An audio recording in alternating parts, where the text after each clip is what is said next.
My parents ghosted me 5 years ago after my wedding and now reached out. My husband used to be my boss. About 9 years ago I started working as his assistant. We spent about 2.5 years ignoring our mutual attraction until we gave in. We then went to HR, who reassigned me, and the whole thing was strictly above board from the time we began dating.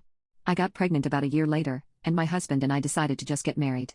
While we'd only really been dating for about 1.5 years, we knew each other completely, loved each other, lived together, and there was a baby on the way. We knew how it would look, but I had to leave the company anyway due to problems with my new boss, so we didn't anticipate this causing any issues, except with my parents. They have always been overprotective, so I knew they wouldn't like me dating my boss, and hadn't told them, but I had to tell them if I wanted them at my wedding. We decided to be mostly honest with them, spilling our guts out to them about our entire history aforementioned, but now we wanted to get married and we wanted them there. We did not mention the baby, because I felt that giving them that information in addition to the rest all at once would just break them. I was only about 4 months along when the wedding happened, so the bump was easily hidden by a flowy dress. The wedding itself went off without a hitch, and apart from my mother pulling me into the bathroom shortly before the ceremony to ask if I was sure about this, which I said I was, my parents seemed to take it well. The ceremony and reception were at 2 different venues, and we had to travel from one to the other, and my parents never arrived at the reception. I called them and got ignored, and then my brother called them and they told him that they were going home. The reason they gave amounted to them being tired and uncomfortable. I tried contacting them after the wedding, but found that I was blocked on everything except email, which I used to send them a long letter essentially saying that I'm an adult who made an adult choice and I hope they can respect that. 5 years later, I have not heard from my parents since my wedding.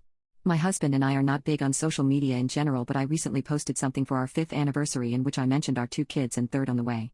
Within a month of making this post, my parents left a voicemail saying they saw the post, and, having had no idea that they had grandchildren previously, now want to meet them. I haven't responded and there have been a few follow-ups since then asking why I haven't.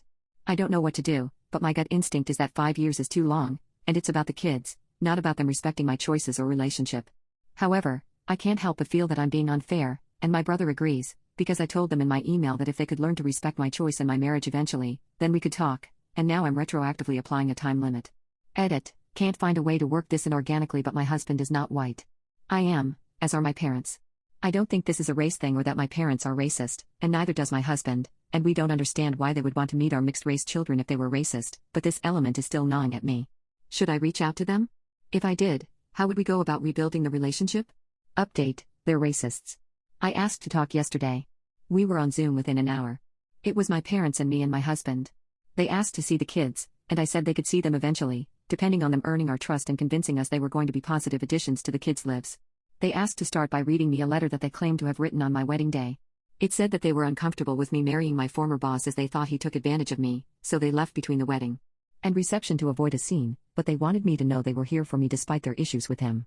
They added that they would have sent this to me the morning after my wedding, but then I sent my email about them needing to respect my choices, and they were so ashamed they couldn't bring themselves to send theirs. Seeing my anniversary post made them realize how much they've missed in 5 years and they really don't want to miss any more. I had some questions, like what the big deal was with me marrying my former boss, and they said that it just wasn't what they had in mind for my wedding day and my future spouse. I asked why they even came to the wedding at all if they didn't support the marriage, and my dad responded that he wanted to walk his daughter down the aisle as it was the only chance he'd get. The way it was phrased implied that they had intentionally only come to the wedding so he could give me away, and always planned to leave halfway, and because he said my daughter, and didn't talk to me directly, it was pretty clear he was thinking about my older sister, who passed away. My husband caught that, too, and said that if they were talking about me, they should address me directly, then added that if they had planned to leave they should have told us as we wouldn't have invited them, and the fact they waited 5 years to reach out was going to take more reasons than shame as a father, he didn't understand how they could ignore their daughter for years, only get back in touch when we had kids. My dad snapped that he wasn't going to take this from a she, a slur meaning dark-skinned. My mother immediately tried to run damage control but I ended the call. They have since messaged me several times trying to explain that calling my husband a racial slur wasn't indicative of a racist attitude, and he wouldn't have said that in front of the kids, so they should still get to meet them. I've spent 5 years wondering how they were so offended by me marrying my boss that it earned no contact for half a decade. Turns out they're just racist. It's almost nice to find out. If it was just the boss thing I would have sympathy for them and we might even be able to reconcile, but with this, it's now just a question of if I'm going to knowingly expose my mixed-race children to a couple of racists, which I am obviously not going to do. My family is pressuring me to give my good-for-nothing sister my wedding venue because she needs it more and is pregnant. My fiancé and I have been together for 8 years and engaged for 3.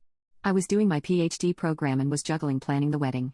My fiancé took much of that work, but it was perfect because our dream venue was booked till after my graduation. So what we did is book our dream venue 3 years in advance. It is really a beautiful venue. The only slot we got was September of this year. My sister got engaged a few months ago. They were planning on having a spring wedding next year. They had no venue lined up, but had a few vendors lined up as well as a set date. Yesterday our parents invited us and our /backslashes to a family barbecue, where my sister announced to our extended family that she is expecting.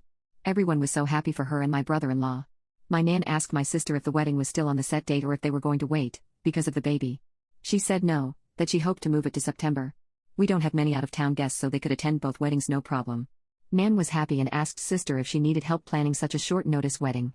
My sister then turned around and said that's what I wanted to talk to you about. I was really hoping we could kinda take your venue. I really cannot stress myself too much with planning a wedding while going to maternity classes. And I think it is so beautiful. It would really mean a lot to me. It went silent. But everyone was looking at me expecting me to say yes, of course, everything for my little sister. My brother-in-law looked very uncomfortable and told her that they had talked about this and that it was not okay to put me on the spot. But my sister just said don't be like that. My sister wants to do what's best for me so it's no big deal, right? Definitely trying to guilt trip me into saying yes. I just said well it kind of is. I don't know. I have my heart really set on the venue. Cue the crying. She stormed off. Nan told me that I was being selfish because she needed the venue more than I did. I tried to defend myself and my mother said you waited 3 years. Would it have killed you to wait a few more months? When has your sister ever asked you for something? A few comments later my fiancé got really mad and we left. My sister called me crying and said that it was unfair that I always get what I want and that I could have done this one thing for her. Dad said it is just a venue and what matters is the person who you are marrying. He is kind of right, but we have been planning for so long. My fiancé is furious with my family and doesn't even want my sister to come. Now my family is threatening not to come because I am being selfish and my sister needs it more than me because having a baby is too stressful. My brother-in-law called me and apologized for the inconvenience. He told me he had discussed it with my sister and she had told him she would not ask. He is properly mad at her now and warned me that my sister is blaming me for potentially ruining her marriage. My father has sent me about 5 texts along the lines of I hope you are happy your sister hasn't stopped crying since yesterday. What's really unfair is how quick they all took her side. My fiancé and I have decided to boot my sister from the bridal party and replace her with my aunt who is the only family member that took my side. We have not decided whether or not we will invite my family as a whole. Furthermore my mom took it upon herself to tell on us. She called fiancé's parents and told them that it would be best if my sister gets it because she is pregnant and preeclampsia runs in the family. Whatever that means. My future father-in-law told them to F off and basically rip my mom a new one for expecting something so ridiculous and that they were going to lose me if they kept playing favorite. So my mom is now crying too and saying that my father-in-law is an SS. Playing the victim sure runs in my family. This is just getting so pathetic. It seems straight out of a bad soap opera. My in-laws are driving to us currently with some supper and wine and basically told me to not worry and that no matter what happens that they will be my safety net. I cried of happiness. My sister saw this post and she lost her mind. She accused me of painting her like a loony and misinterpreting facts. But let's be honest, she was acting like a loony. She said that I was being unfair. That she is family and that she asked nicely because she loves me. She also underlines the fact that the opinion of internet strangers doesn't count because family is more important and I should focus on making my family happy. The only text I sent back was this. I'm sorry that you perceived it that way. I did not in any way distort what happened. As you might notice, I didn't describe your tone nor exaggerated anything. Perhaps you had that night differently in your mind than I do, but I digress. I am sick and tired of bending to your will. My whole life I have been your servant and your doormat. Remember all the birthdays I had to share with you because you would throw a tantrum because you didn't get presents? Or when you cried so that I would fill out job applications for you? But the thing that has hurt me most till now is when you ruined my graduation. I am done. I admit that I also spoiled you, but I will not any longer. If you want to marry so badly before your baby is born, then you could look at Hotel X, that offers last-minute weddings. I have spent too much time planning my wedding to give it to you. And if you want to ruin our relationship over this, then go ahead.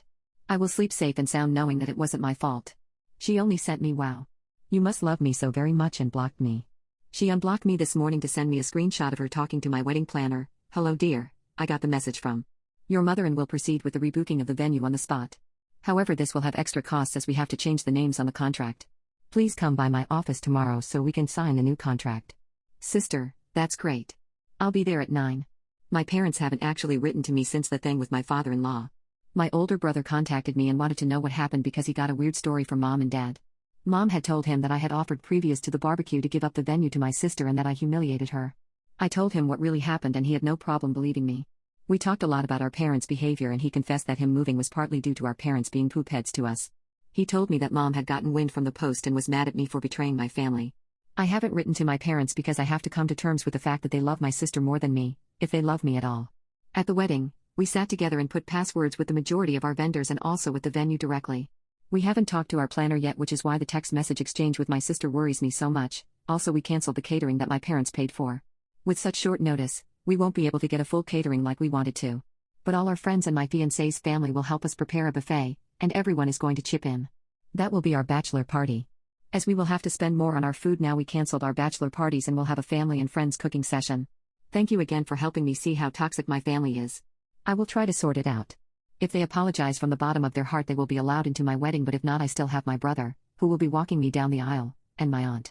We eventually got to calling my planner and she was actually really horrified.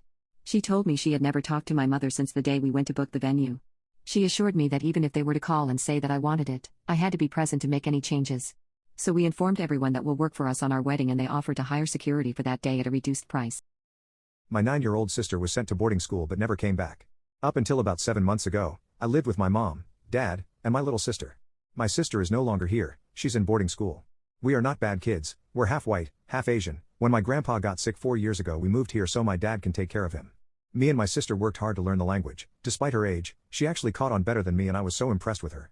The issue began with grandma. She would really look down on my sister, and I love my sister and didn't like it one bit. My mom said it's cultural and I shouldn't make a fuss, but it was hard when grandma really started making it obvious. She got me clothes, games, etc. But my sis got no attention. 4 years ago, we lived with grandpa and grandma. In that time of me getting spoiled, my sister got reprimanded for everything she did. I swear, it was super unfair, you wouldn't believe. Just under a year ago, grandpa passed and my parents decided we'd stay here since I already speak and read pretty fluently. Grandma spoke to everyone about how rude and unladylike my sister is, and my parents went along with it when I completely think that's wrong. 7 months ago, her and grandma went out and my parents said she'd be at boarding school for the summer, just the summer. After 3 months, I got anxious and asked when she'd be back, and my dad ended up crying at the question. I was talked to by my dad and he said she loved boarding school so much she didn't want to come back yet. Like? Is that how boarding school works? I don't think so. Maybe I've been watching too much TV or reading too much Reddit, but we're in another country and I swear what they were doing was emotional abuse. Still, it got worse. After 5 months, I still hadn't gotten any contact. No message, no letters, nothing, and that's when my dad started making her room into his office space. We actually got into a big fight over it and I ended up with more chores, but he never answered why he was doing it if she'd be back soon. It's now been 7 months since the car trip that took my sister away and the final nail in the coffin hit. I was looking through the attic for my mom and found a box with some of her old stuff, including her phone. Why wouldn't she have her phone?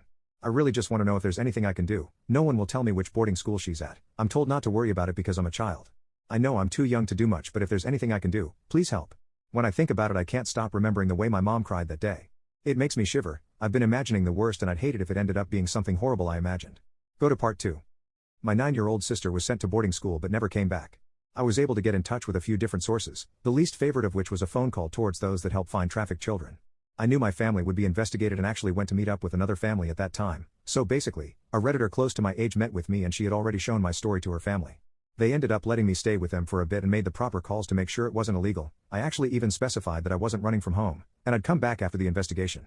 It didn't sit so well with authorities and I was actually forced to go back home, but it only got stranger from there. I went back home to a completely empty house. Even grandma was gone, so I was allowed to stay with the other family for the time being.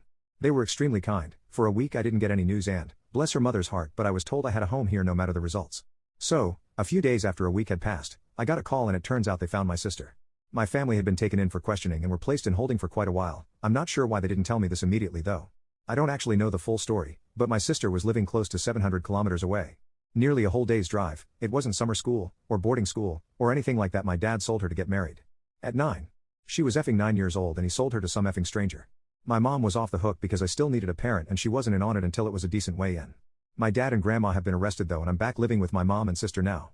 I'm still in contact with the Redditor that let me stay with her and I'll forever be grateful. I have no idea what would have happened if I was around when authorities came knocking. She's my angel.